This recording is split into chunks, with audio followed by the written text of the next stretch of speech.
Isa sa mga malas na bahay ay ang mga bahay na nagbibigay ng sakit. Meron akong kakilala na kapag may pumupunta na bata doon sa bahay nila ay laging nagkakaroon ng sakit. Ang purpose ng malas na bahay ay maubos kung anong meron ka.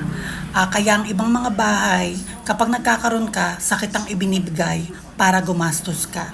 Sa mga nagkokomento na wala daw sa swerteng bahay ang pag-asenso ng isang tao at ito daw ay nasusukat kung ano ang kilos at galaw ng mga naninirahan dito.